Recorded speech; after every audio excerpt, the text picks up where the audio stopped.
latest update po, meron tayong 10 unit na available na malapit sa gate po.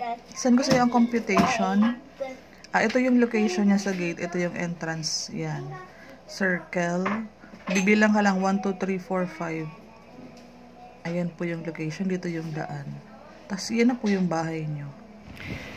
Sa mag-asawang buyer ko na OFW, andito po ako sa location ng ating model house. Ito po yung ating turnover unit na bear type. Yun naman pong kabila is yung ating expanded version. Kung gusto nyo ipa-expand, maximum of 66 square meters po ang ating single attached. Meron din po tayong duplex na nasa 66 square meters. So, ito po ang ating turnover unit. Yung labas exterior lang po ang ating merong pintura. Malaki ang bintana natin at madaming bintana kaliwa at kanan dahil single at duplex lang po ang ating available units. Wala tayong townhouses. Yung harapan natin is pwede ka pang mag-garden, pwede maging covered ito ng gate hanggang dito sa garage mo. Yan. So, pasukin natin yung loob ng ating deliverable. Unahin natin yung deliverable. Again, ito yung ating garahe. Makinis na yung sahig natin. Ready na itong pinturahan at lagyan ng tiles. Naka-steel deck tayo. Yan ang uso ngayon. Maganda ang quality ng ating hagdanan. Ang ating mga bintana is talagang malalaki po yan. Ito ang kabuuhan ng ating living room. Yung CR natin is naka full toilet and bath po yan. Naka half tiles na. Ayan po. Ito yung itsura ng ating service area sa likod. Ayan. Akyatin natin yung second floor.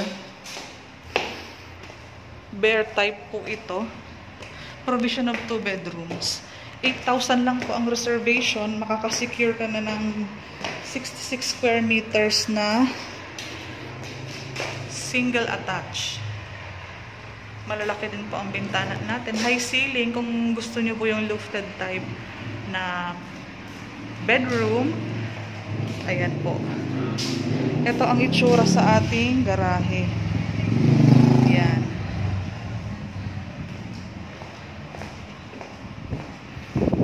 Ito yung harapan natin. So, ipapakita ko sa inyo yung expanded unit.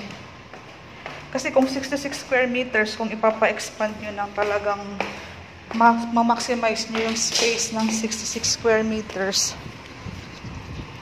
At sa kabila tayo. So ito ma'am, kung papa-expand nyo na, magiging covered garage na itong gilid. Ayan. So yung taas nyan is naging 2 bedrooms. Ayan po. Tara, pasukin natin. So, ganito ang itsura niya sa labas. Ayan. So, sobrang laki ng ating living area. Ito ang ating hagdanan pataas. Mamaya aakyatin natin. So, yung toilet and bath natin, ito yung ating extra room. Kung may mga mama papa tayo na nahihirapan ng umakyat. Ayan. Extra room. Yun ang ating kitchen area. Ito ang ating service area, laundry area. Malaki pa itong sa likod natin, oh. So, ang mapapansin nyo, sobrang lumawak yung ating living room. Yan. Ito yung ating garage. Pwede ka magpabintana dito. Bintana dito para mas mahangin.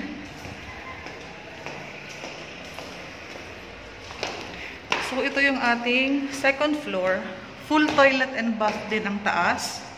Sa malalaking family, nagkaroon tayo ng 3 bedrooms. Ayan. Naging 3 bedrooms po siya. Mas malaki ito. Second bed natin, malaki din. Ito yung third natin. Ayan. May mini living room tayo kung saan pwede kayong maglagay ng sofa. Pwede kayong maglagay ng mini living room, TV dito. Ito yung may spare space ka pa dito. Baka gusto mo ipagawang veranda. Ito yung extra room sa baba. And ipapakita ko naman sa'yo yung spare dito. Ito yung spare mo sa service area naman to. So, ito ang kabuuan ng ating expanded version, 66 square meters. I-explain ko yung sa ating computation. Sandali lang. So, ayan. So, napansin mo, sobrang lumaki yung space kapag nakapag-expand na tayo. Sa requirements, sa OFW kung buyer na mag-asawa, kailangan lang po ng kontrata and representative. Mga ID po ninyo, 35,000 pataas ang required salary. Kung hindi aabot, possible naman tayo magkaroon ng co-borrower. Pareho lang naman po ang mga requirements natin. 8,000 to reserve po. Mga IDs nyo lang na mag-asawa. Passport, lahat po. I-message nyo po ako para ma-discuss ko lahat kung paano natin bibilisan ang ating pagre-reserve kasi limited slots na lang po ang malapit sa gate. Siyempre gusto po natin na walking distance lang po kayo sa kalsada or sa gate ng ating community para hindi na po maglalakad ng sobrang papasok. Block 6 and Block 7 po, super prime location kasi sobrang lapit. Ipapasa ko sa iyo yung mga inventory, yung mapa, yung computation.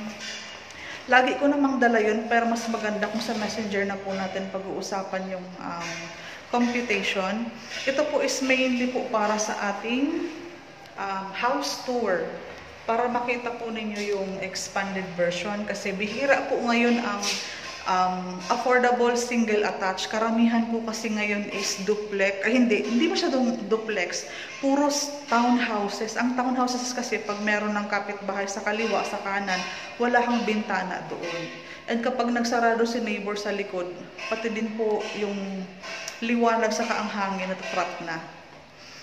So, okay po. I-update ko kayo. Sorry, nag-slam yung door. Paki-message po ang aking Facebook account. Viber po, andyan ko ilalagay sa baba. Para mabilis ang ating pag-process ng inyong reservation. Thank you!